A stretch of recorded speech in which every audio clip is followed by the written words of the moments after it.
ये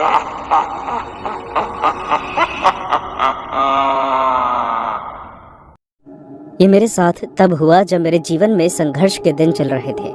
मैंने कुछ समय पहले ही अकेले रहना शुरू किया था। मैं गाड़ी साफ करने की जगह पर काम करता था। मैं एक छोटे से अपार्टमेंट में रहता था। मेरे अपार्टमेंट में एसी नहीं था।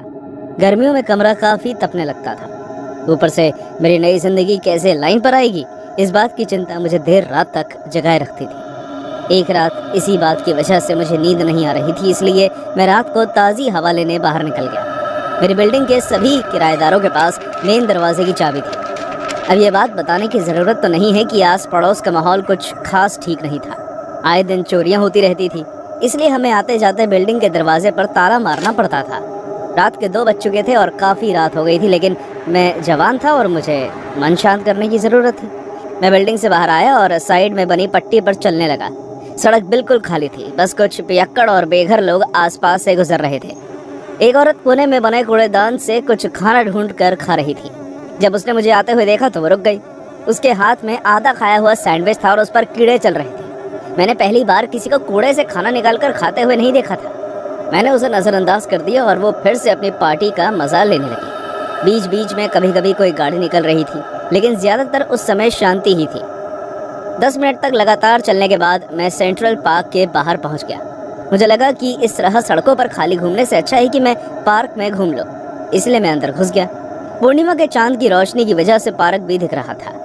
थोड़ी थोड़ी दूरी पर बने लैंप पार्क को डरावना बना रहे थे। मुझे यकीन था कि पार्क में मेरे अलावा और कोई नहीं है, जब तक मैंने पार्क के बेंच पर एक आदमी को बैठे हुए नहीं देखा था। वो बेंच ठीक लैंप के नीचे था, इसलिए मैं उस आदमी को अच्छे से देख पा रहा था। उसका सर ऐसे नीचे था जैसे वो सो रहा हो। उसने भूरे रंग की एक जैकेट पहनी हुई थी और उसके नीचे अजीब लाल रंग की लेदर पैंट्स। उसके कपड़े देखकर ऐसा बिल्कुल भी नहीं लग रहा था जैसे वो कोई बेघर इंसान हो, इसलिए मुझे लगा कि वो भी मेरी तरह बाहर हवा खाने आए हैं। पार्क की दूसरी तरफ एक पानी का झरना था और मैंने वहां जाने का फैसला किया, इसलिए मैं आगे चलने लगा। मैं उस आदमी के पास से गुजरने के लिए बस कुछ ही इंच की दूरी पर था कि उसने अचानक अपना सर उठाया और आसमान की तरफ देखने लगा। मैं रुक गया। उसकी आंखें पूरी तरह से खुली हुई थी और वो साफ आसमान की ओर देख रहा था। वो अचानक मुस्कुराया और एक 9 साल के बच्चे की तरह तारे गिनने लगा। वो एक एक तारे की तरफ उंगली करता और उसे फुसफुसाते हुए गिनता। 1 2 3 4 5 6। जिस तरह वो मुस्कुरा रहा था और तारे गिन रहा था और आसमान की तरफ देख रहा था, उसे देखकर मैं बहुत डर गया। उसने एक बार भी मेरी तरफ नहीं देखा। वो ऐसे बर्ताव कर रहा था जैसे मेरी मौजूदगी का उसे कोई एहसास ही ना हो। मुझे लगा कि शायद उसने ज्यादा नशा कर लिया होगा, इसलिए मैं वहां से निकल गया। अभी मैं कुछ ही कदम आगे बढ़ा था कि मैंने अपने पीछे कुछ दबने की आवाज़ सुनी, जैसे किसी का पैर लकड़ी की पतली डंडी पर पड़ा हो। जब मैंने पीछे मुड़कर देखा तो वो आदमी अपने बेंच से उठकर जमीन पर खड़ा हुआ था। उसने अपनी बाहें फैलाई हुई थी और वो अब भी आसमान की तरफ देख रहा था। हे, क्या तुम ठीक हो? मैंने डरी हुई आवाज में पूछा।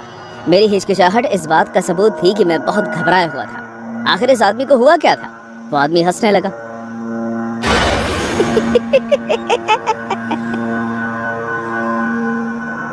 Then the traveler in the dark, thank you for your tiny spark. He could not see which way to go if it did not twinkle so. Twinkle, twinkle, little star, how I wonder what you are.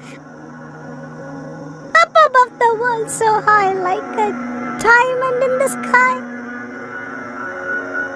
और फिर रुक कर उसने मेरी तरफ देखा।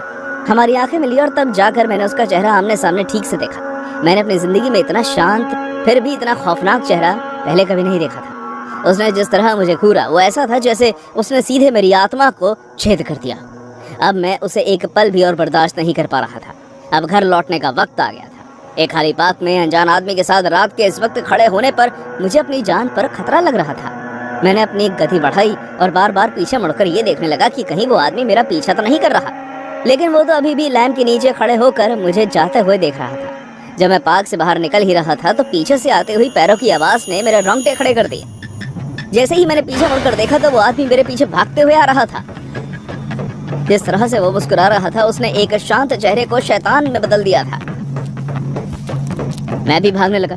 Park से निकलकर मैंने सड़क के साइड पर बनी पट्टी पर भागने लगा। उस आदमी ने भी वही किया। रास्ते में एक आदमी नहीं था जिससे मैं मदद मांग सकूं। मैं बस भागता रहा।